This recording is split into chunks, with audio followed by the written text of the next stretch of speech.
இன்றே டவுன்லோட் செய்து உங்கள் ஃபேவரட் ஷோக்களை என்ஜாய் பண்ணுங்க. படிக்க தெரியுமா உனக்கு? சரி நானே சொல்லிடுறேன்.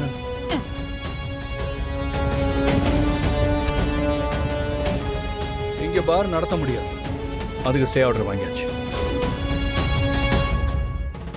ஒரு பொண்ணால என்ன பண்ண முடியும்னு கேட்டல, பண்ணிட்டேன். இப்ப என்ன பண்ண போற?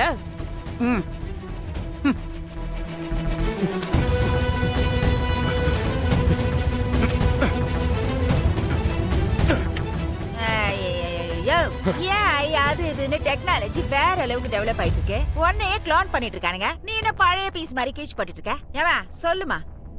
இந்த மாதிரி 1000 ஜெராக்ஸ் காப்பி எங்க கிட்ட இருக்கு. நீ என்ன கிழிச்சாலும் ஒன்னும் நடக்காது. ஒரிஜினலை இன்ஸ்பெக்டர் கிட்ட கொடுத்தாச்சு. ஏய் என்னடி சொன்ன? ஏய் கத்து கத்து, நல்லா கத்து. நீ எனக்கு கடத்தினப்போ நான் உன்கிட்ட மாட்டிக்கிட்ட மாதிரி நடிச்சேன். ஏன் தெரியுமா?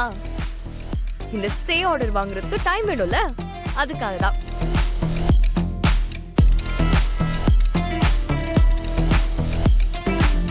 நீ என்ன தூக்கிட்டு தான் நினைச்சு சந்தோஷமா இருந்த. ஆனா அந்த கேப்ல போலீஸ் கிட்ட ஸ்ட்ராங்கா கம்ப்ளைண்ட் கொடுத்து ஸ்டே ஆர்டர் வாங்கினது திருதான்.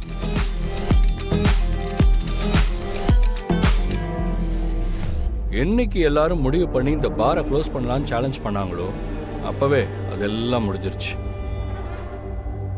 நம்பிக்கை இல்லைல்ல? பார்,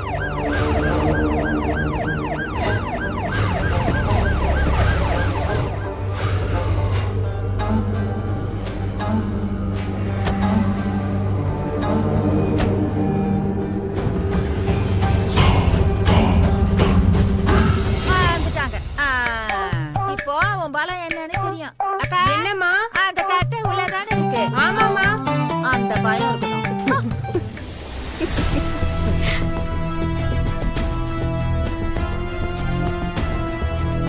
ஏதோ கலவரன் போன் வந்துச்சே, என்ன பிரச்சனை? அடிங்க. ஏய் நிறுத்துக்குமா. யோ சார் உள்ள போய் என்னன்னு பாருங்க.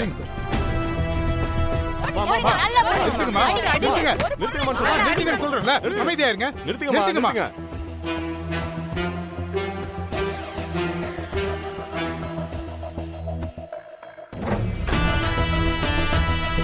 இப்படி சட்டத்தை நீங்களே கையில் எடுத்துக்கிட்டா என்னமா அர்த்தம்?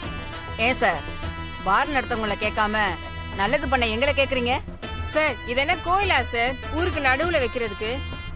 பொம்பளைங்க நிம்மதியா வாழறதுக்கு வழியே இல்லையா சார்? அத வந்துட்டோம்மா, நாங்க பேசிக்கிறோமா. வாங்க போலாம். சரி வாங்க போலாம். சார் இங்க பார் நடத்தக்கூடாதுன்னு ஸ்டே ஆர்டர் வாங்கியிருக்காங்க. தயவு செஞ்சு பிரச்சனை பண்ணாம போயிடுங்க. இவங்களுக்கெல்லாம் பயந்துகிட்டு நான் போனமா என்ன? நீ எப்படி பேசுற? சார் ஸ்டே ஆர்டர் இருக்கு. பப்ளிக் ரொம்ப கோவமா இருக்காங்க. நீங்க இங்க இருந்து போகலன்னு வைங்க, உங்க மேல ஆக்ஷன் எடுக்க வேண்டியது இருக்கும். வேற வழியே இல்ல. கொஞ்சம் புரிஞ்சுக்கோங்க சார்.